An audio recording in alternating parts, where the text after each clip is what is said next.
క్యాక్టేసియే ఫ్యామిలీలో ఉన్న రెమెడీస్ వాటి గురించినటువంటి డీటెయిలింగ్ చెప్పుకుంటున్నాం. అందులో మనం ఎన్హెలెనమ్ లియే అనేటువంటి రెమెడీ, ఆ రెమెడీకి ఉన్నటువంటి మెటీరియా మెడికా, అది ఎటువంటి ప్యాథాలజీస్లో ఇండికేట్ అవుతోంది, దాని బయాలజికల్ స్టాండ్ పాయింట్ ఏంటి, డాక్ట్రిన్ ఆఫ్ సిగ్నేచర్స్ ప్రకారం అది బొటానికల్గా ఎలా ఎస్టాబ్లిష్ అయ్యింది, హ్యూమన్ ప్యాథాలజీలో అది ఏ విధంగా రిఫ్లెక్ట్ అవుతుంది, ఈ ఆర్డరు, సబ్ క్లాసు, ఫ్యామిలీ తాలూకు పైవోటల్ పాయింట్స్ ఆ పర్టిక్యులర్ మెడిసిన్లో ఎలా రిఫ్లెక్ట్ అయ్యాయి అనేవి మనం గత క్లాస్లో మనం స్టడీ చేసుకున్నాం. హోప్ మీ అందరికీ అర్థమైందని అనుకుంటున్నాను. సో నెక్స్ట్ రెమెడీకి క్యాక్టస్ గ్రాండిఫ్లోరస్ మనకి వెల్ ప్రూవెన్ రెమెడీ ఏది, మనకి మెటీరియా మెడికాస్లో కూడా వాటి తాలూకు చాలా భాగం ఆల్రెడీ మాస్టర్స్ ఇచ్చి ఉన్నారు. సో కొంత పాత్ ఈజీగా ఉంటుంది. బట్ బిఫోర్ దానికి వెళ్ళే ముందు మనం క్యారియోఫిల్లెల్స్ ఆర్డర్ గురించి చెప్పుకుని క్యాక్టేసియాకి వచ్చాం. సో క్యారియోఫిల్లెల్స్ ఆర్డర్ గురించి ఎవరైనా కొంత బ్రీఫ్ డీటెయిలింగ్ ఇస్తారా? What are the main points of this order? ఎందుకంటే దాన్ని బట్టే మనకి ఈ ఫ్యామిలీ ఉంటుంది, దాన్ని బట్టే అందులో ఉండే రెమెడీస్ ఉంటాయి. సో ఆర్డర్ తాలూకు ఇంపార్టెంట్ థీము మనకి బాగా అర్థమైతే ఆ రిఫ్లెక్షన్ మెడిసిన్లో ఎలా ఉంది అనేది చూడొచ్చు. లేదా మళ్ళీ మెటీరియా మెడికా చదువుకోవటం లాగే ఉంటుంది. ఎవరైనా చెప్తారా, చెప్పరా? లేదా ఒక్కొక్కళ్ళు ఒక్కొక్క పాయింట్ చెప్పినా పర్వాలేదు. గౌతమ్తో స్టార్ట్ చేద్దామా?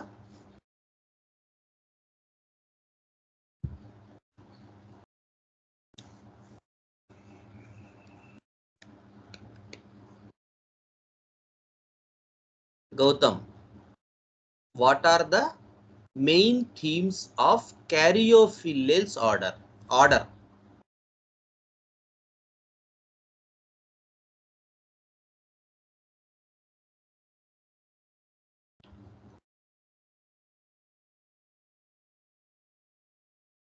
పోనీ ఎవరైనా చెప్పచ్చు, పర్వాలేదు. సార్ నేను స్వప్నాని. చెప్పండి. ఒకటి continuous urge to separate from mother or some figure. Mother like figure, very good.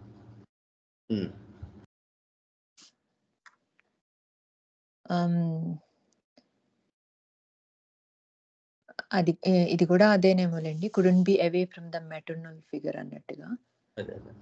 Pulsations is a big theme in this order అని చెప్పారు.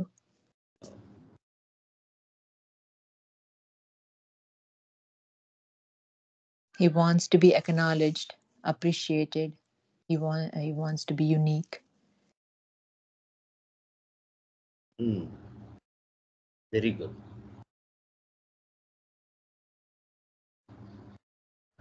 అంతేనండి. The intense struggle to become an individual. ఏదమ్మా ఏదేది? Struggle for survival, it makes it unique. Struggle for independence. Struggle for individuality, struggle for survival. Exactly. మనం ఈ plants గురించి చెప్పుకునేటప్పుడు కూడా ఆ పాయింట్ చెప్పుకున్నాం. ఏది? అదే ఒక్కొక్క ఫ్యామిలీలో ఉన్న ప్లాంట్స్ ఒక హార్డ్ కండిషన్స్ లో సర్వైవ్ అవుతూ వస్తాయి. సో అది వాటికి వెరీ గుడ్. హార్డ్ కండిషన్స్ లో సర్వైవ్ అవుతాయి.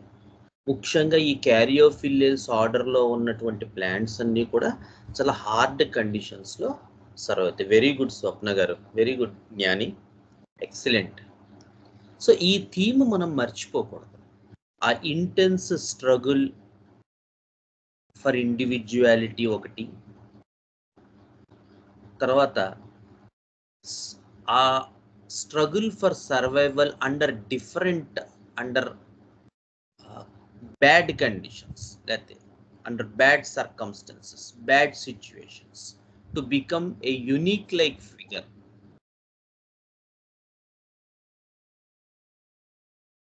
సో ఈ బేసిక్ కాన్సెప్ట్ ఏదైతే ఉందో ఆ ఫౌండేషన్ మీదే మనకి రెమెడీస్ అన్నీ వస్తాయి అంతో ఇంతో.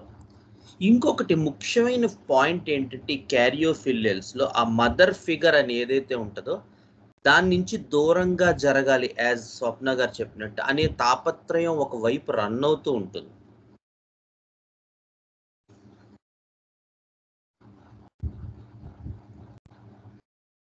కానీ అంతంత ఈజీ కాదు.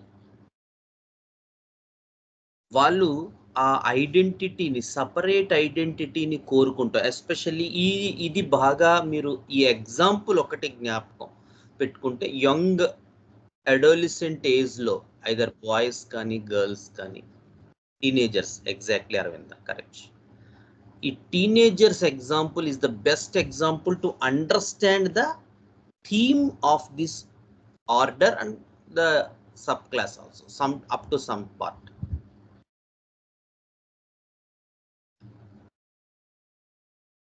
సో ఈ టీనేజర్స్ పాయింట్లో ఏమవుతుందంటే they want a separate identity. నేను పలానా వాళ్ళ అమ్మాయి, పలానా వాళ్ళ అబ్బాయి అని చెప్పుకోవటం నాకు అంత ఇష్టం ఉండదు. నాకంటూ ఏదైనా ఒక యునిక్ థీమ్ కావాలి. And for this they will value there energy, they will put their energy, they will put their efforts, that struggle to separate from that identity which is providing them. అది ఇందులో చిత్రం ఏంటంటే that is happy theme. ఎందుకంటే the idea is again that the mother like figure, అది ఏదైనా కావచ్చు, అదొక ఇల్లు కావచ్చు, అదొక పేరెంట్స్ కావచ్చు, లేదా అదొక టీచర్ కావచ్చు, లేదా అదొక గైడెన్స్ కావచ్చు, ఆ ఫిగర్ ఏదైనప్పటికీ కూడా which will actually help this person in all regards. They provide all the needy love, care, affection, relationship, guidance, etc. But still this thing suffocates them and they want to become a unique or separate identity, not to be resembled by the parents or the mother like figure.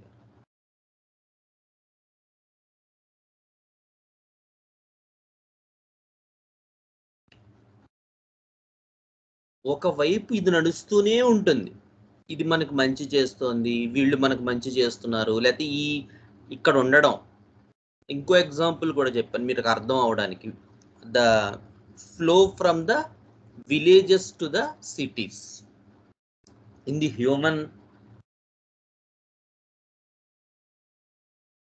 social ideology, because there is no such identity in the village. ఎన్నాళ్ళు గ్రామంలో ఇలాగ మనం ఏ రకమైన గుర్తింపు లేకుండా బతుకుతాం.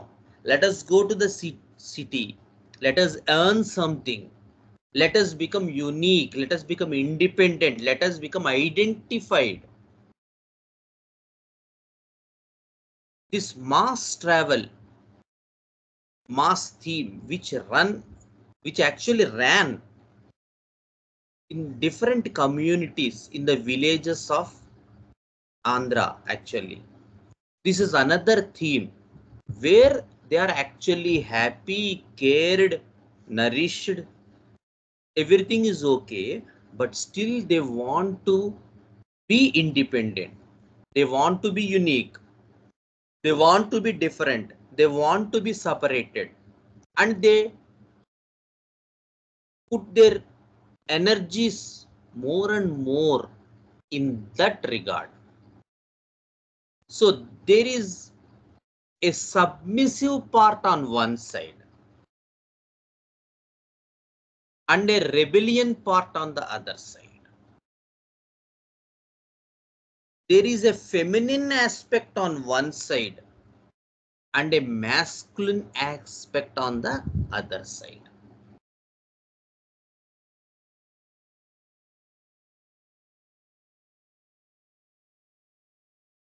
This thing, this feminine and masculine aspects running in the same constitution, in the same person, at a time, in equal regards,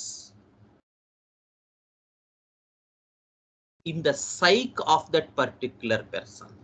అంటే ఒకవైపు పురుషతత్వం, ఒకవైపు స్త్రీతత్వం, ఆ వ్యక్తి తాలూకు శరీర ధర్మంలో, మనస్సులో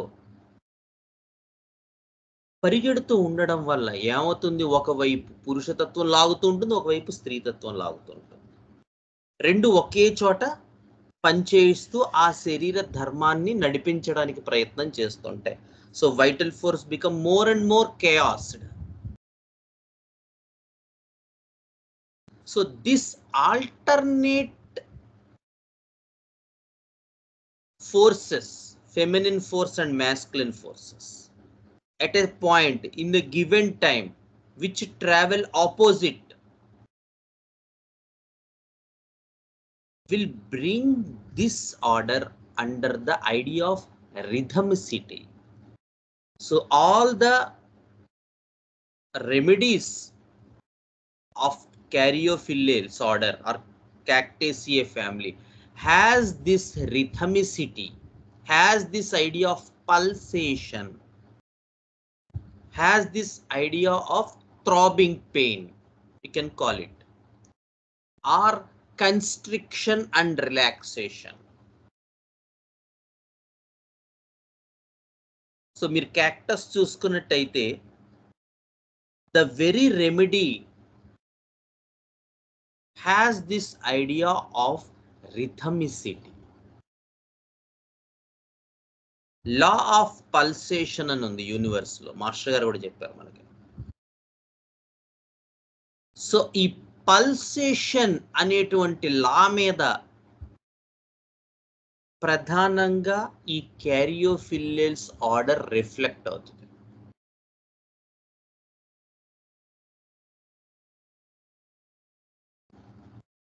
That too, remedies from this order or the Cactaceae family has more affinity towards the pulsation theme. Okay na?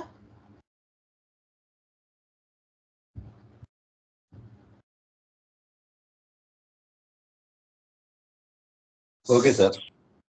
Right.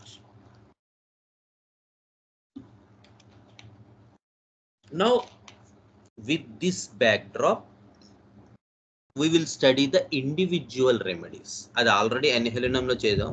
మళ్ళీ కొత్త రెమెడీ స్టార్ట్ చేసినప్పుడు మళ్ళీ కంపల్సరీ ఈ ఇంట్రడక్షన్, ఎందుకంటే ఇది ఉంటేనే మనం ఆ రెమెడీని ఈ దృష్టితో చదువుకోగలం. లేకపోతే రెమెడీ ఆల్రెడీ మెటీరియా మెడికాలో ఉంది, మళ్ళీ మనం క్లాసులు పెట్టుకుని మెటీరియా మెడికా చదువుకోక్కర్లే, మీ అందరికీ వచ్చినవే ఇవన్నీ. కానీ మనకి తెలిసిన మెటీరియా మెడికాలో చదువుకుంటున్న సిమ్టమ్స్ అసలు ఏ డిస్టర్బెన్స్ జరిగి ప్రూవింగ్లో ఆ పిక్చర్ వచ్చింది అనేటువంటి ఐడియాలజీ మనకు అర్థం కావడానికి మనం ఈ సబ్ క్లాస్ థీమ్లో ఉండేటువంటి main themes, order themes, family themes ఆ రెమెడీలో ఎలా రిఫ్లెక్ట్ అవుతున్నాయి అనేటువంటి ఐడియాలజీని ఇంకా డీటెయిలింగ్గా మనం చదువుకుంటున్నాం. సో దట్ మనం ఎప్పటికీ మర్చిపోకూడదు. ఎందుకంటే ఎన్హెలినంలో ఇవేలో వచ్చేటువంటి ఆ mental setup where it is a very good remedy in different mental disorders, in autism cases etcetera.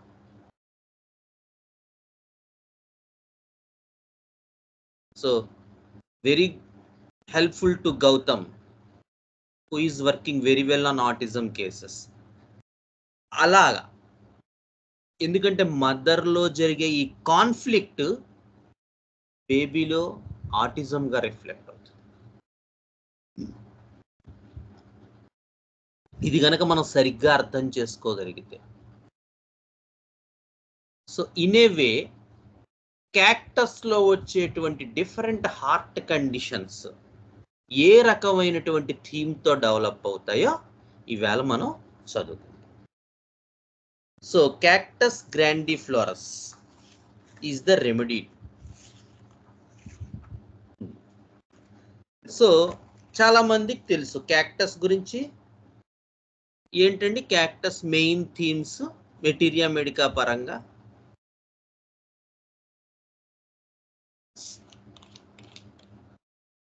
గట్టిగా బంధించినట్లు ముళ్ళ తీగతోటి టైట్ గా. Very good sir. గట్టిగా బంధించినట్టు. ఇంకా వెరీ గుడ్. ఏమంటాం మనం దాన్ని ఇంగ్లీష్ లో? Constriction. Constriction. Very good, very good. Constriction. Feeling in the chest. Very good nearest. Excellent. అందరూ ఆన్ పాత్ ఉన్నారు. So cactus is the remedy for the 3 C's అంటారు. Constriction, contraction and congestion. So ఒక C 3 డాటర్ C's గా reflect అయింది అన్నట్టుగా ఈ 3 are the big themes. Constriction, contraction and congestion. రాసుకోండి, చాలా ఇంపార్టెంట్. ఈ 3 కంపల్సరీగా క్యాక్టస్ రెమెడీలో మనకి కనబడతాయి. ఈ కన్స్ట్రిక్షను, కాంట్రాక్షను, కంజెషన్ అన్నవి మనకి ఆ రెమెడీలో డెఫినెట్గా కనబడుతుంటాయి. Next second point. There is no equal circulation in the body. Blood flow cactus patient లో ఈక్వల్ గా ఉండదు.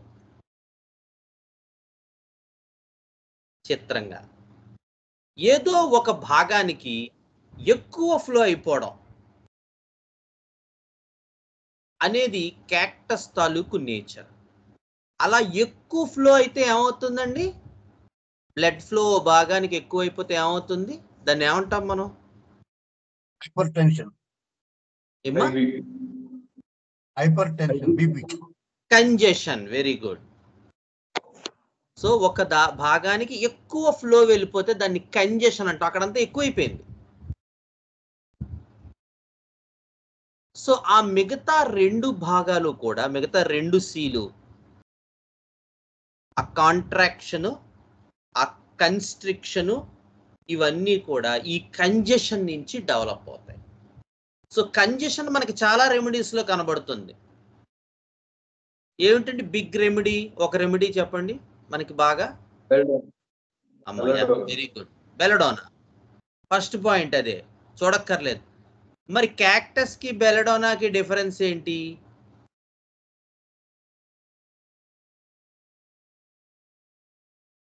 బెలడోనాలో రెడ్డిష్ ఎక్కువ ఉంటుంది, రెడ్నెస్ ఎక్కువ ఉంటుంది, ఇన్ఫ్లమేషన్ ఉంటుంది, సడన్నెస్ ఉంటుంది, hotness. Very good. Sudden, acute, inflammation.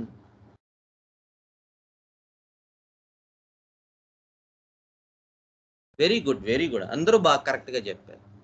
And along with all this there is this idea of a generalized tendency, whereas cactus pertains to that part only. అంటే ఉదాహరణకి బెలడోనా వాడికి mumps వచ్చింది అనుకోండి, గవద బిళ్ళలు వచ్చాయి అని ఎగ్జాంపుల్, ఏదో ఒక ఎగ్జాంపుల్ చెప్పాలి కదా. వాడికి ఇక్కడంతా రెడ్గా అవడం, వాపు అవడం, నొప్పి రావడంతో పాటు హై టెంపరేచరు, బాడీ అంతా కూడా మంటలు చేయటం, ఏదైతే అప్పర్ పార్ట్ ఉందో అది వచ్చి కాళ్ళు చేతులు కాస్త చల్లబడడం, మిగతా భాగం అంతా వేడైపోవడం, ఇలాగా ఒక పార్ట్లో వచ్చినటువంటి రిఫ్లెక్షను మోర్ జనరలైజ్డ్గా ఉంటుంది బెలడోనాలో. పర్టిక్యులర్స్ జనరల్స్గా మారిపోతాయి. తలపోటు వచ్చింది, తలంతా బద్దలైపోతున్నట్టుంది, నొప్పిగా ఉంది, ఇదంతా ఎర్రగా అయిపోయింది.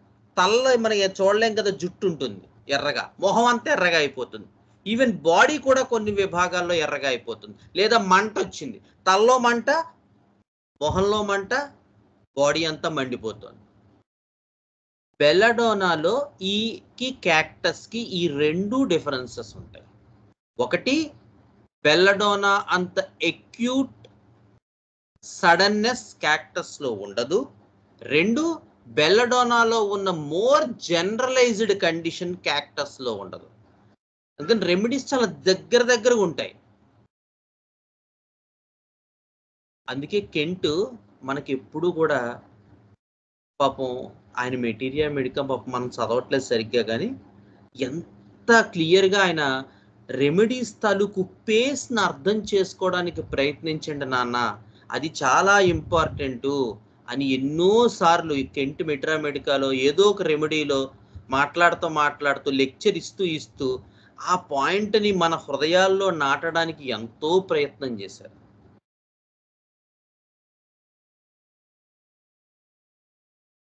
అందుకని ఆ పేస్ అర్థం చేసుకోవటం అనేటువంటిది కూడా రావాలి ఒక్కొక్కసారి.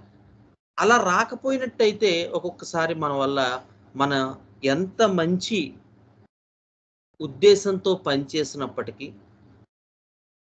ఒక్కొక్కసారి సత్ఫలితాలు రావు, తర్వాత మనకు బాధపడతాం. అందుకని పేస్ ఆఫ్ ద రెమెడీని మనం పట్టుకోగలగాలి. చిన్న వ్యత్యాసం ఉంటుంది వీటి మధ్య.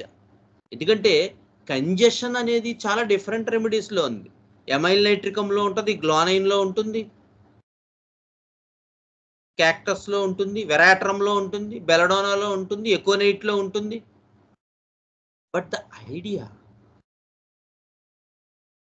To make that medicine different from others comes from its pace, the speed. ఎంత బాగా చెప్పారో బ్యాప్టిషియాలో, a wave, we should understand a remedy by its wave అన్నాడు. వేవ్ ఏమిటో అప్పుడు అసలు చదివేమో కానీ ఏం అర్థం అవ్వలేదు, ఇప్పుడు అర్థమవుతుంది. After attending this Gurukul workshops and well versing with the idea of sensation, the pattern with which a remedy should be understood, the need to understand the pattern of the remedy, అది కూడా మనకి చాలా ఇంపార్టెంట్ అని ఇప్పుడు అర్థమవుతుంది. అందుకని Kent ఇచ్చినటువంటి ఆ డైమెన్షన్ని మనం హృదయగతం చేసుకోవాలి, స్పీడ్ అర్థం చేసుకోవడానికి ప్రయత్నం చేయాలి. బెల్లడోనాలో ఉన్నంత స్పీడ్ క్యాక్టస్లో ఉండదు, బెల్లడోనాలో ఉన్నంత ఎక్యూట్నెస్ క్యాక్టస్లో ఉండదు, బెల్లడోనాలో ఉన్నంత జనరలైజ్డ్ టెండెన్సీ క్యాక్టస్లో ఉండదు. ఎందుకు? బెల్లడోనాలో సర్క్యులర్ ఫైబర్స్ ఎఫెక్ట్, క్యాక్టస్లో సర్క్యులర్ ఫైబర్స్ ఎఫెక్ట్ అవుతాయి. Whereas you go through the materia medica, the provings of belladonna and other cupromet, cicuta virosa, like these remedies, you get a note that the longitudinal fibers are affecting.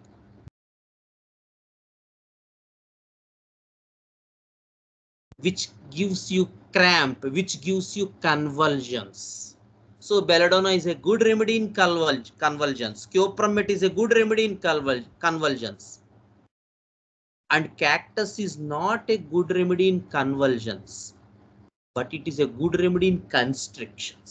Because in proving what had happened, the circular fibers are affected in cactus and the longitudinal fibers are affected in belladonna. So you will not see any such convulsive state in cactus, but it is a more constrictive state. But it is close as if some iron band is pressing.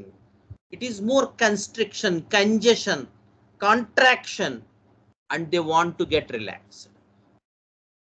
That is the rhythmic part of Caryophyllaceae family, of Caryophyllales order, where the feminine and the masculine aspects are struggling, being opposite in the psyche of that particular person, which reflects as the pathology where there is rhythmicity. ఎందుకంటే heart, even the cactus plant, when you see, it will develop some aerial roots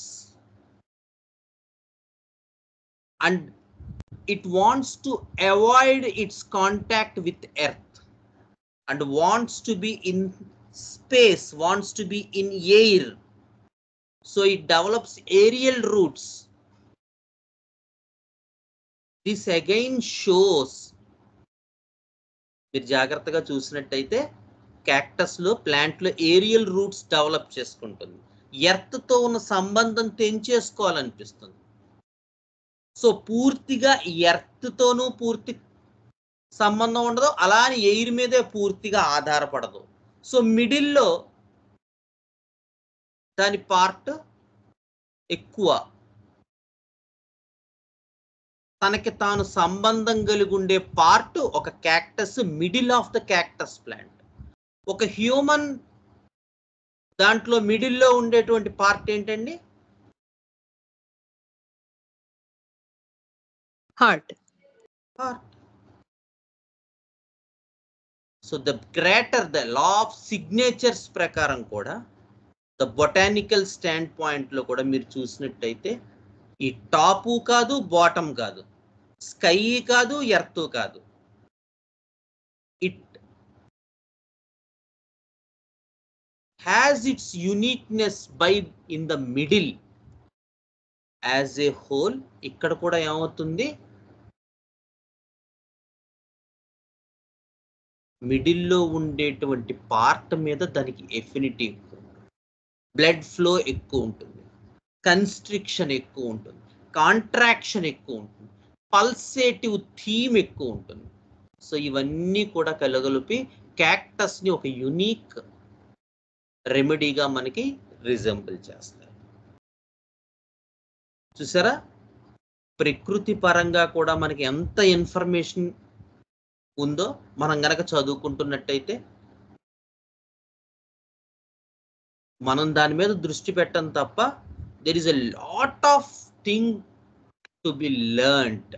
చూస్తాం cactus లో ఈ congestion, constriction and the contraction వెనకాల ఉన్న కథా కమాన్ issue ఏంటో ఇంకా detail గా మనం స్టడీ చేసుకుంటాం when the discussion progresses. Okay, ఒక క్వశ్చన్ సార్. చెప్పండి. ఇక్కడ మిడిల్ పార్ట్ ఈజ్ కనెక్టెడ్ అంటే బికాజ్ రూట్స్ ఏరియల్ రూట్స్ లాగా ఉంది, అటు ఇటు కాకుండా ఉంది కాబట్టి మిడిల్ పార్ట్ అని మీరు అన్నారా? అంతేనండి. ఇప్పుడు తను ఏరియల్ రూట్స్ డెవలప్ చేసుకుంటోంది అంటే ఏంటి, ఎర్త్ నుంచి వచ్చే రూట్స్ ద్వారా కావలసిన వాటర్ మినరల్స్ తీసుకోవడానికి పెద్దగా ఆసక్తి చూపట్లేదు. పోనీ పూర్తిగా అలా వదిలేసి ఎయిర్ స్పేస్ మీదే మనం ఏరియల్ రూట్స్ తోనే బతుకుదాం అంటే అది లేదు.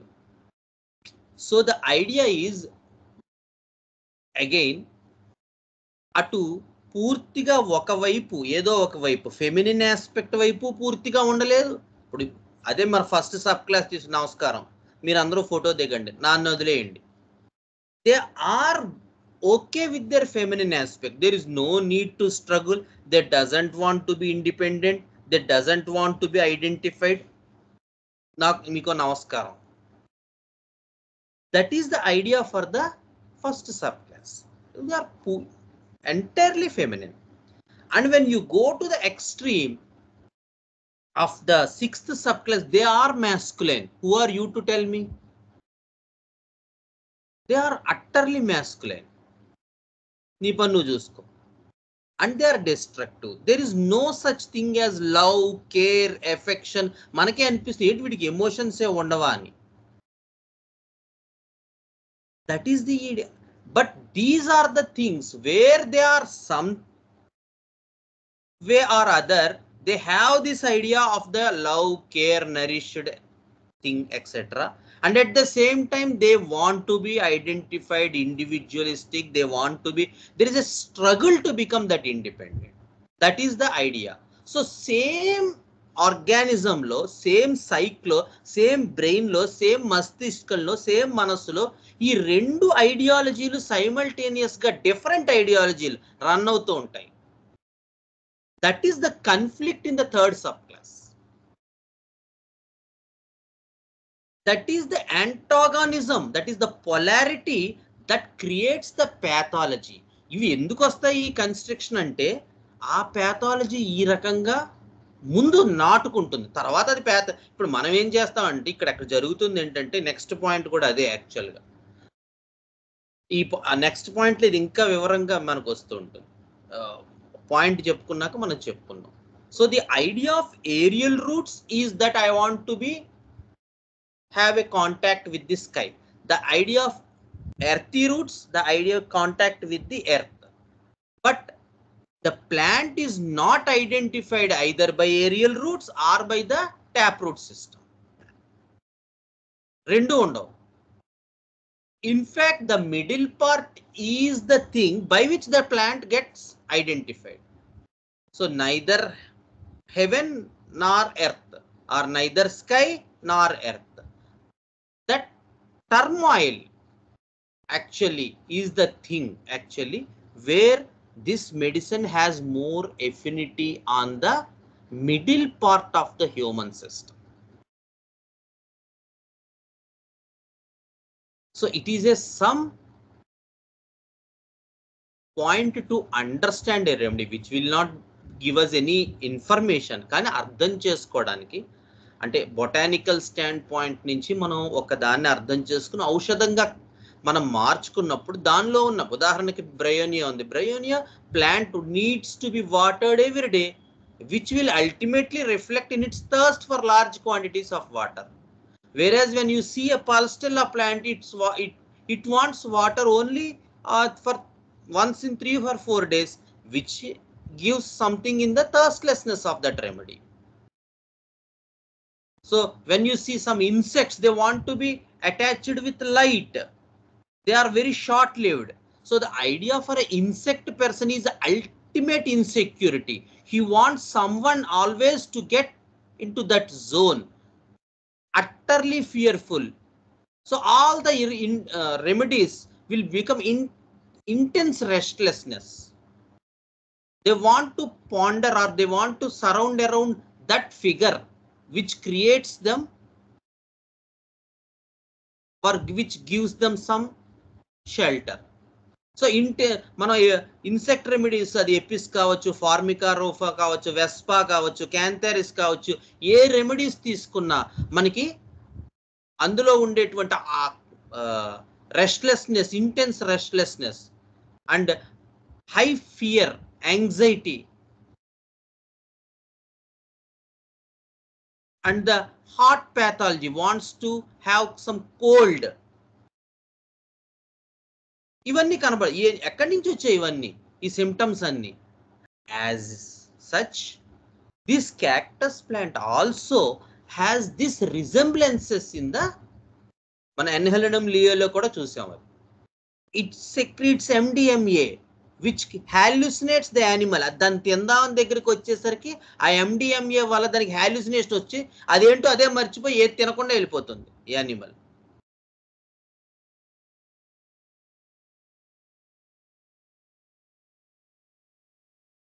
సో ఆ థింగ్ ఎలా మనకి హ్యూమన్ సైక్లో రిఫ్లెక్ట్ అవుతుంది, which will add to your material knowledge. అలాగా క్యాక్టస్ లో ఉన్న ఈ అటు ఇటు కాని స్థితి, it generally the middle thing by which a cactus plant is more identified. So there is a resemblance that the heart seems to be affected more, which is a relation between a botanical standpoint and the homeopathic standpoint. It is just an idea to develop into a theme. So next కనుక మీరు చూసినట్టయితే cactus లో చాలా important point ఏంటంటే ఈ tightness of the chest. Tension, pressure, constriction, congestion, pulsation, ఈ sensations ఎక్కువగా కనబడుతుంటాయి.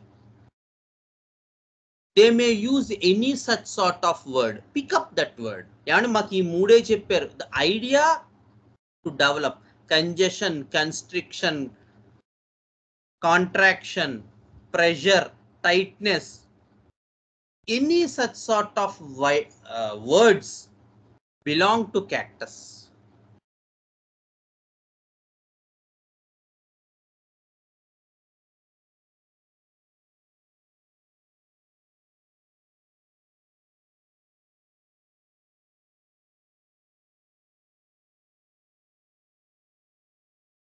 So what happens is,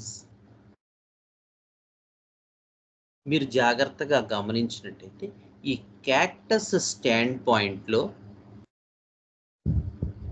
మనకి ఈ థీమ్స్ ఎక్కువగా కనబడుతూ ఉంటాయి.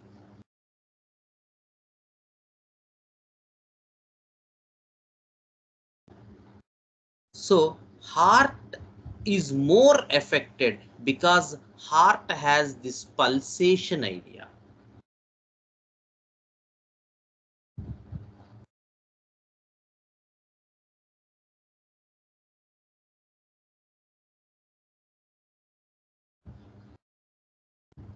నెక్స్ట్, ఈ ప్యాథాలజీ డెవలప్ అవడానికి కూడా ఆ స్టెప్ వైజ్ ప్రాసెస్ ఎలా ఉంటుందంటే, ఫస్ట్ rheumatism డెవలప్ అవుతుంది, సమ్ సార్ట్ ఆఫ్ rheumatism.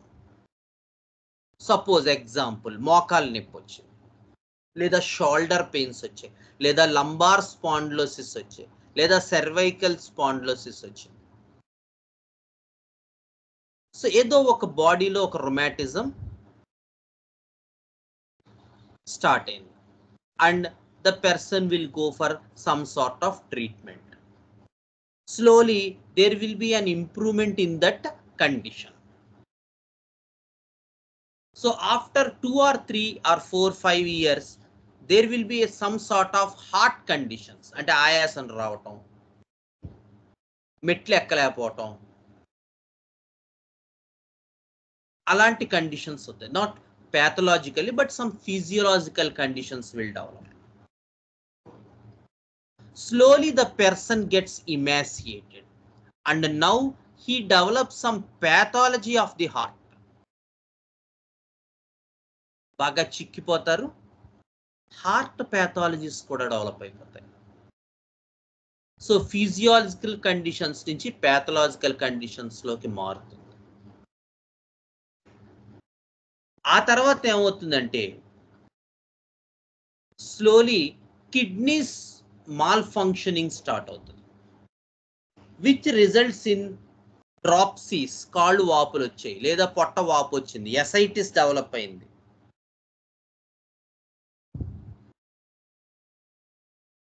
చిత్రంగా, సో మీరు జాగ్రత్తగా గమనించినట్టయితే ఈ రొమాటిజం దగ్గరే యాక్చువల్గా క్యాక్టస్ ఇండికేషన్స్ స్టార్ట్ అవుతాయి. ఎందుకంటే క్యాక్టస్ లో రొమాటిజం కూడా ఉంటుంది, కానీ అక్కడ మనం ఆ రెమెడీ వేయకుండా, ఈవెన్ హోమియోపతికల్ గా అయినా సరే, ఐదర్ ఎలోపతి ఆర్ హోమియోపతి, మనం సరైనటువంటి రెమెడీ అక్కడ ఇవ్వలేదనుకోండి, slowly the chronic miasms becomes progressive and the person will get into 1, 2, 3 danger zones. So patient మన ముందే స్లోగా ఫిజియలాజికల్ కండిషన్స్ నుంచి ప్యాథలాజికల్ కండిషన్స్లోకి వెళ్ళిపోతూ ఉంటాడు.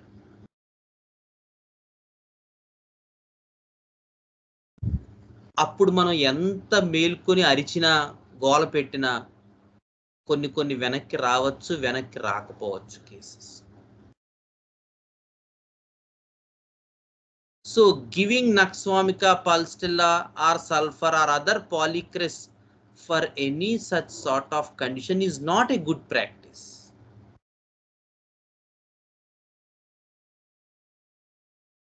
మనకి తెలుసున్న మందు, ఒక ఆయన చెప్పారు నాకు, మనకి తెలుసున్న మందులతోనే హోమియోపతి ప్రాక్టీస్ చేయటం అనేది చాలా డేంజరస్ ప్రాక్టీస్ శ్రీకాంత్ అని చెప్పాడు.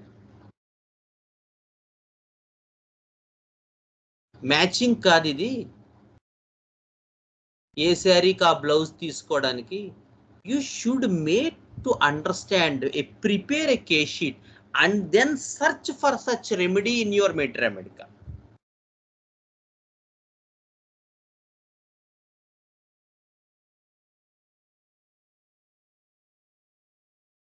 ఎందుకు ఇంత ఒక్కడి నుంచి చెప్తున్నానంటే, అది అలోపతి అయినా హోమియోపతి అయినా మనం ఆ రకమైనటువంటి ప్రాక్టీస్ చేయడం స్టార్ట్ చేస్తే మనకి తెలిసిన సిమ్టమ్స్ మీద మందులు వేయటం అనేది ఏమవుతుందంటే, సైక్ని అర్థం చేసుకోకపోతే, ఏ గుడ్ కేస్ షీట్ మన దగ్గర లేకపోతే స్లోగా ఈ పేషెంట్ ఫిజియలాజికల్ నుంచి ప్యాథలాజికల్ కండిషన్స్లోకి ప్రోగ్రెస్ అయిపోతాడు మన కళ్ళ ముందే.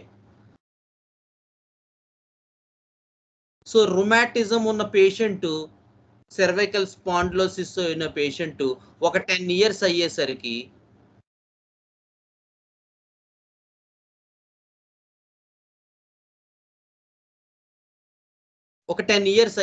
అతనికి పాపం హార్ట్, తర్వాత కిడ్నీస్ పాడైపోయి డ్రాప్సీస్ వచ్చేసి డేంజర్ జోన్లోకి వెళ్ళిపోతాడు. సో 10 years బ్యాక్ ఇంత ప్యాథాలజీ లేనివాడు నేను హోమియోపతియే వాడుతున్నానని నేను కూడా చెప్తూ ఉంటాడు పాపం. But still he will land over into the dangerous pathologies if you had not a thorough understanding of what actually happening in the person. ఇది ఒక పెద్ద డ్రాబ్యాక్. ఎందుకంటే ఫిజిషియన్ నేను కరెక్ట్ వైద్యం చేస్తున్నానని అనుకుంటూ ఉంటాడు, కానీ మయాజం ప్రోగ్రెస్ అయిపోతూ ఉంటుంది, కండిషన్ డిటీరియేట్ అయిపోతూ ఉంటుంది, మోర్ అండ్ మోర్ ప్యాథాలజీస్ డెవలప్ అయిపోతూ ఉంటాయి. The problem is with again not having a thorough understanding of about the psyche of that particular person. ఇది మనం జాగ్రత్తగా స్టడీ చేసుకోవాలి. అందుకని ఎలోపతి వాళ్ళని తిట్టడమే కాదు, మనం హోమియోపతికల్గా కూడా అలాంటి కరెక్ట్ రెమెడీస్ ఇవ్వగలుగుతున్నామా, లేదా మనకి తెలిసిన మందులతోనే వైద్యం చేద్దామని ప్రయత్నం చేస్తున్నామా. ఎగ్జాంపుల్ చెప్తాను మీకు బాగా అర్థమవుతుంది. క్యాక్టస్లోనే elevating shoulders amelioration dyspnoea, elevating shoulders amelioration, lying back ఎమ్యులరేషన్లో క్యాక్టస్ ఉంది. మీరు రిపటరీ చూస్తే మీకు తెలుస్తుంది. చాలా రోజులు నాకు ఇది అర్థం కాలే, ఈ ఎలివేటింగ్ షోల్డర్స్ అంటే ఏంటో. అసలు నేను కూడా ఇచ్చాను కొన్ని కేసెస్లో, ఏవో కొంత రెస్పాన్స్ వచ్చే కానీ పెద్ద రెస్పాన్స్ రాలే. తర్వాత నాకు అర్థమైంది ఏంటంటే, ఇది ఆస్తమా ఎమిలరేటెడ్ బై షోల్డర్స్ ఎలివేషన్ కాదు, రెస్పిరేటరీ ఆస్తమా కాదు. చాలా సంవత్సరాల తర్వాత నాకు అర్థమైంది. అందుకనే చెప్తున్నాను కదా, ఇవి ఇలాంటి వైటల్ పాయింట్స్ మనకి ఎక్కడా దొరకవు. ఇదివరకు కూడా సరే చెప్పాను, పెల్లాడియం గురించి, పోడోఫిల్లము, వీటి గురించి చెప్పినప్పుడు రైట్ అబ్డామిన్, ఆ రైట్ ఇలియాక్, రైట్ లంబార్ రీజన్లో ఉండేటువంటి ప్యాథాలజీ వల్ల రైట్ ఓవరీ ఎఫెక్షన్స్లో పోడోఫిల్లం చాలా ప్రామినెంట్గా ఇచ్చాడు రిపర్టరీస్లో. బట్ నిజానికి అసలు పోడోఫిల్లంకి ఓవరీ మీద ఎఫినిటీయే లేదు. కానీ ప్రూవర్స్ చెప్పినటువంటి ఆ because they are all not well educated and from medical background profession. సో ఏమైంది, వాళ్ళు చెప్పింది కరెక్ట్ అనుకున్నారు. వాళ్ళు యాక్చువల్గా అది more of celiac reason or appendix reason or large intestine pathology, colon pathology. కానీ ఆ ఎఫినిటీని ఓవరీగా తీసుకోవడం జరిగింది బికాస్ ఆఫ్ ద ప్రూవర్స్. సో మనం ఇలాంటి లాజికల్ స్టాండ్ పాయింట్ కూడా మనం అర్థం చేసుకోవడానికి ప్రయత్నించాలి. In the same way cactus లో కూడా ఎలివేటింగ్ షోల్డర్స్ ఎమిలరేషన్ అనేది ఆస్థమాటిక్ రిలేటెడ్. అఫ్ కోర్స్ ఆస్తమాలో పనిచేసి ఉండొచ్చు. నేను కూడా మొన్న కుర్రోడికి ఇచ్చాను, అతను ఇలా పెట్టుకుని తిరుగుతాడు ఆయాసం వచ్చినప్పుడల్లా. క్యాక్టస్ వేస్తే బ్రహ్మాండంగా తగ్గిపోయింది అతనికి ఆ ఎక్యూట్గా. ఎప్పుడు వాళ్ళకి ఒక బాటిల్ ఇస్తే ఇక ఆయాసం వచ్చినప్పుడల్లా క్యాక్టస్ తట్టి వేస్తున్నారు వాళ్ళు ఆ పిల్లలు. ఊరి నాయన అని చెప్పి సార్ ఆ క్యాక్టస్ని తీసేసుకుని ఆ తర్వాత మళ్ళీ స్టడీ చేసి అతనికి బ్లాటా 200 ఇస్తే అతను బ్లాటా 200తో చాలా వరకు తగ్గిపోయాయి. ఎప్పుడో 4-5 monthsకి ఈ కూల్ డ్రింక్స్ థమ్స్అప్లు తాగేస్తే వస్తుంది ఆస్తమా. సో ఆ కేసులో నాకు చాలా బాగా హెల్ప్ చేసింది cactus. But it is not the respiratory asthma, it is not the asthma or lung pathology that is giving this modality, the shoulders, elevating shoulders amelioration or lying and back emulation. It is more of cardiac origin, that too in the last parts of the cardiac origin, where each channel rheumatism, heart physiological conditions affected, emaciation, heart pathology develops. Next, renal pathology association, finally the dropsies. So ఆ లాస్ట్కి వెళ్ళేసరికి ఈ elevating shoulders అనేటువంటి modality account అవుతుంది క్యాక్టస్లో. ఎందుకంటే వాడు ఒక 10 ఏళ్ల కిందటే క్యాక్టస్ పేషెంట్, మనం అప్పుడు నిద్రపోయాం. స్లోగా కిడ్నీస్ ఎఫెక్ట్ అయిపోవడం, డయాలసిస్ స్టార్ట్ చేయడం, పెరిటోనియల్ డయాలసిస్, ఆ డయాలసిస్ ఈ డయాలసిస్, ఫైనల్గా ఇందులోకి ల్యాండ్ అవ్వడం. అప్పుడు కూడా క్యాక్టస్ ఇండికేషన్స్ ఉంటాయి, అది చిత్రం. సో ప్రైమరీగా మిడిల్గా మనం ఫాస్ఫరస్ మెటిరామిడ్గా చదువుకుంటున్నప్పుడు కూడా చెప్పుకున్నాం, డిఫరెంట్ స్టేజెస్లో హెమరేజెస్ మీరు చూడండి ఒకసారి. మొన్న ఎవరో ఒక ఆయన నాకు ఫోన్ చేశారు, సార్ ఫాస్ఫరస్ అసలు నేను ఈ డైమెన్షన్లో విన్నే లేదు. ఇలా డిఫరెంట్ మొడాలిటీస్ ఫాస్ఫరస్లో డిఫరెంట్ ఆధర్స్ ఇచ్చినవి, డిఫరెంట్ క్రానలాజికల్ పాయింట్ ఒకే పర్సన్లో ఎలా రిఫ్లెక్ట్ అవుతాయి అనేది మీరు చాలా అద్భుతంగా ఇచ్చారు అని చెప్పి ఆయన నాకు ఫోన్లో చెప్పారు చిత్రంగా. సో ఎందుకు ఈ పాయింట్ చెప్తున్నానంటే ఆ సెట్ ఆఫ్ సిమ్టమ్స్ ఎలా అసోసియేట్ అయ్యాయి అని తెలుసుకోవడం అనేటువంటిది చాలా ఇంపార్టెంట్. సో ఎలివేటింగ్ షోల్డర్స్ ఎమిలరేషన్ అనేది ఒక మొడాలిటీ క్యాక్టస్లో చాలా అద్భుతంగా ఇచ్చారు, రెపర్టరీలో 3 మార్క్స్లో ఉంటుంది. కానీ ఎక్కడ చూడాలి దాన్ని? It is not a lung pathology actually. Of course lung ప్యాథాలజీలో కొంత డెఫినెట్గా ఇందాక నేను చెప్పిన కండిషన్లో ఇంప్రూవ్మెంట్ ఇచ్చినట్టు ఇచ్చి ఉండొచ్చు ఆ మొడాలిటీ ఉండడం వల్ల. బట్ యాక్చువల్ ఐడియా ఏంటంటే it is seen or it must be seen in such sort of cases where a simple rheumatism slowly develops into an intense pathology where you again get the cactus symptoms.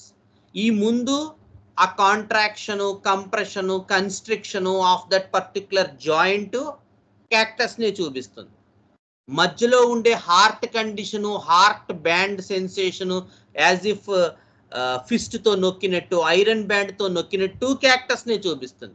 ఫైనల్గా చూపించేటువంటి ఆ ఆయాసం, ఆ renal pathology, ఆ heart pathology, దానివల్ల shoulders elevate చేసుకుని breath తీసుకుండడం మళ్ళీ క్యాక్టస్ని చూపిస్తుంది. సో వాడు ఫస్ట్ క్యాక్టస్సే, మధ్యలోనూ క్యాక్టస్సే, రాత్రి సాయంత్రం క్యాక్టస్సే, లేదా లాస్ట్లోనూ క్యాక్టస్సే. కానీ ఫిజిషియన్కి పాపం ఫస్ట్ హాఫ్లోనూ పట్టుకోలేదు, మిడిల్ హాఫ్లోనూ వదిలేశాడు, లాస్ట్లో నిద్రపోయాడు. సో ఫైనల్గా ఆ పేషెంట్ క్యాక్టస్ లేకుండానే వెళ్ళిపోతాడు. ఈ స్టెప్స్లో మీరు ఎక్కడైనా క్యాక్టస్ని పట్టుకున్నట్టయితే ఏ చోటైనా డెఫినెట్గా పేషెంట్కి మీరు ఫస్ట్లో పట్టుకుంటే 100% క్యూర్ ఉంటుంది. అట్లీస్ట్ మిడిల్లో పట్టుకుంటే ఓ 50% ఇంప్రూవ్మెంట్ ఉంటుంది. ఒక 5-10 ఏళ్ళు లైఫ్ని మనం ప్రోగ్రెస్ చేయగలం. లాస్ట్లో అయినా పట్టుకుంటే కనీసం ఒక 1 ఇయర్ అయినా మనం ఆ లైఫ్ని కాపాడగలం, క్యూర్ చేయలేకపోయినట్టు. ప్యాథాలజీస్ ఎస్టాబ్లిష్ అవ్వక ముందే మనం క్యాక్టస్ని పట్టుకుంటే వాడికి 100% క్యూర్ ఉంటుంది. ప్యాథాలజీస్ డెవలప్ అయ్యి కొంత ఇదిలో ఉంటే ఒక 50 to 80% క్యూర్ ఉంటుంది. డెఫినెట్గా ఒక 10-15 ఏళ్ళు ఎక్స్టెండ్ చేయగలం లైఫ్.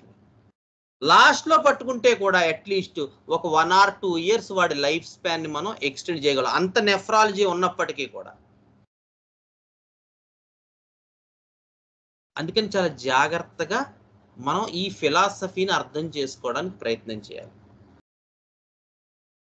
కానీ ఇదంతా ఎప్పుడు వస్తుంది?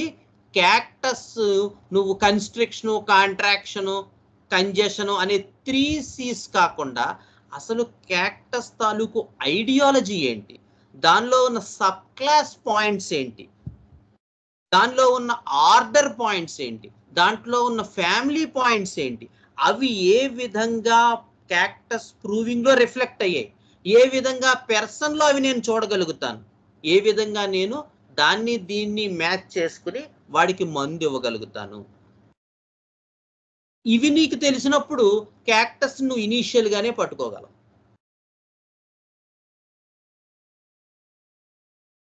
అది ఎక్యూట్ లో అయినా పట్టుకోగలవు. కనీసం ఎక్యూట్ కండిషన్ డెవలప్ అయ్యి ఒక హార్ట్ కండిషన్, ఒక బ్రెయిన్ కండిషన్, అక్కడైనా క్యాక్టస్ ని పట్టుకుని మనం స్ట్రైట్ అవే క్యాక్టస్ పేషెంట్ కింద మనం తీసుకువెళ్ళడానికి మనకి ఛాన్స్ ఉంటుంది. మనకి బ్యాక్గ్రౌండ్ ఫిలాసఫీ తెలిసినట్టయితే, వాడిలో ఉండే ఫెమినిన్ మ్యాస్కులైన్ క్వాలిటీస్ క్రాస్ అవ్వడం వల్ల వాడికి ప్యాథాలజీ వస్తుంది. వాడిలో ఉన్న యునీక్నెస్, ఇండిపెండెన్స్, ఇండివిజువాలిటీ అనేటువంటి ఐడియా వాడిని స్థితిలోకి తీసుకొస్తుంది. వాడికి ఒక స్ట్రగుల్ ఉంది, వాడు ఒక మెటర్నల్ ఫిగర్ అనేటువంటి ఐడియా నుంచి బయటికి రావడానికి ప్రయత్నం చేస్తున్నాడు, తనకంటూ ఒక గుర్తింపు ఉండాలని కోరుకుంటున్నాడు. ఆ ఇంటెన్స్ స్ట్రగుల్ కానీ ఉండలేకపోతున్నాడు. అట్ ద సేమ్ టైం ఆ లవ్, కేర్, ఎఫెక్షన్ అనేది కోరుకుంటున్నాడు, కానీ బయటికి రావడానికి ప్రయత్నం చేస్తున్నాడు. కోరుకుంటున్నాడు, బయటికి రావడానికి కోరుకుంటున్నాడు, బయటికి రావడానికి ప్రయత్నం వదలలేకపోతున్నాడు. ఈ టర్మాయిల్ వాడిలో నడుస్తోందిరా అబ్బాయి. ఆ తర్వాత ఈ టర్మాయిల్ బ్యాక్గ్రౌండ్ మెంటల్ సిమ్టమ్స్ గా ఉన్నప్పుడు వాడిలో ఉండేటువంటి ఆ లవ్, కేర్, ఎఫెక్షన్స్ ఎక్కడైతే డిస్టర్బ్ అవుతాయో, ఎక్కడైతే ఈ ఎయిల్మెంట్స్ ఫ్రమ్ అనేది స్టార్ట్ అవుతుందో, అక్కడి నుంచి ఆ కోప్డ్ అప్ స్టేట్ పోయి వాడి తాలూకు ఫెయిల్యూర్ స్టేట్ ఎస్టాబ్లిష్ అవుతుంది. లైఫ్ సిచ్యుయేషన్ సినారియోలో ఎక్కడో అది జరుగుతుంది, ఆ బ్రేక్ డౌన్ అయిపోతుంది. ఇంకా అక్కడి నుంచి కోప్డ్ అప్ స్టేట్ పోయి వాడు ఫెయిల్యూర్ స్టేట్ లోకి వస్తాడు. వచ్చిన దగ్గర నుంచి ఒక్కొక్కటి ప్యాథాలజీస్ అన్ని సెట్ అయిపోవడానికి రెడీగా ఉంటాయి. సో కోప్డ్ అప్ స్టేట్ లో ఉన్నప్పుడు 100% క్యూర్ ఉంటుంది. జంక్షన్ లో ఖచ్చితంగా 80 to 90% క్యూర్ ఉంటుంది. ప్యాథాలజీ కొంత ఇంటెన్స్ అయ్యాక 50-60% ఛాన్స్ ఉంటుంది క్యూర్ పర్సంటేజ్. ఇక బాగా అడ్వాన్స్ అయిపోతే ఇంక చేసేది ఏం లేదు, ప్యాలియేట్ చేయడమే. అప్పుడు కూడా వాడి ఇండికేట్ రెమెడీ కనుక మీరు సరిగ్గా పట్టుకున్నట్టయితే you will definitely palliate that particular case to the maximum extent. కానీ ఇది చెయ్యాలంటే ముందు ఆ రెమెడీలో ఆ ఫీచర్స్ ఎందుకు ఎస్టాబ్లిష్ అవుతున్నాయి, ఆ మెంటల్ సిమ్టమ్స్ తాలూకు క్వాలిటీ ఏంటి, ఆ క్వాలిటీ ఏ బొటానికల్ స్టాండ్ పాయింట్ లో వచ్చింది, ఏ టర్మాయిల్ సైక్ అనుభవించడం ద్వారా వాడిలో ఉన్న ఈ ఫిజికల్ ప్యాథాలజీ రిజల్ట్ అయింది అనేది మనం ముందు కనీసం నాలెడ్జ్ పార్ట్ లోనైనా అర్థం చేసుకోవాలి.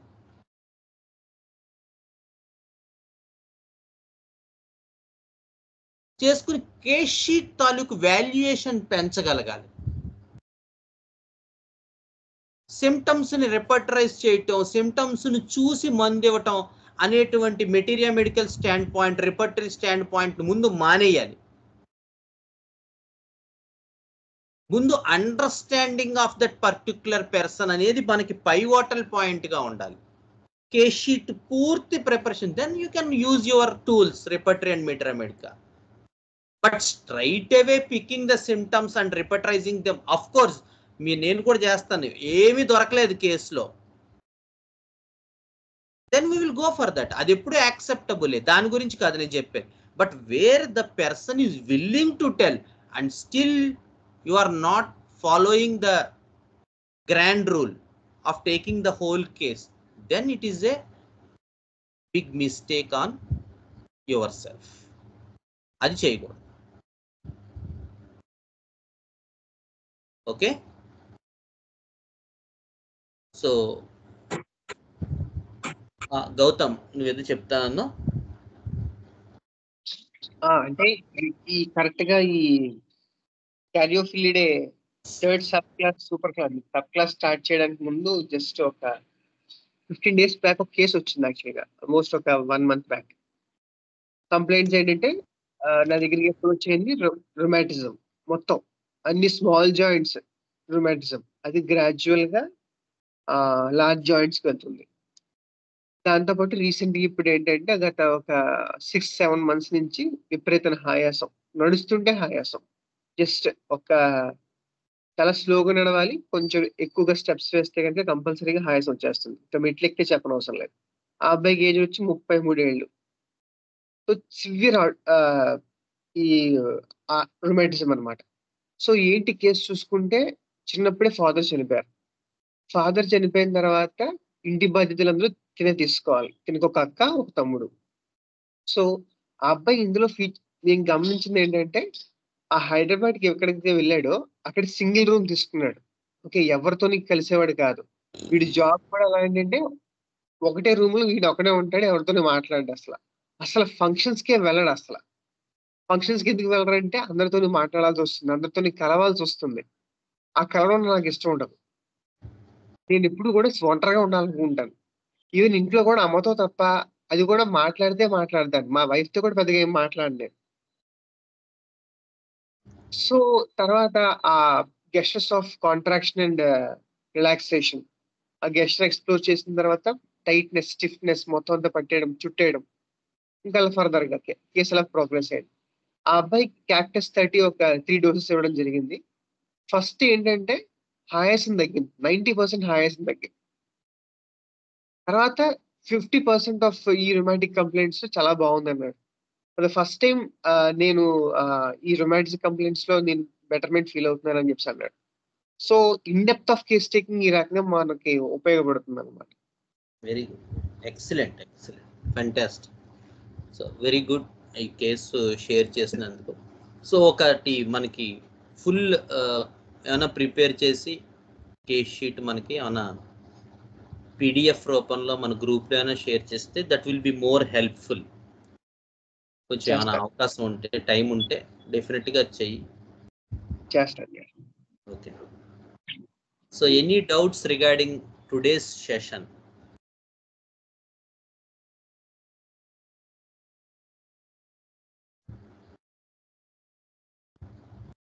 అంటే మనం హాఫే చెప్పుకున్నాం, ఇంకా చాలా ఉంది, బట్ ఓకే.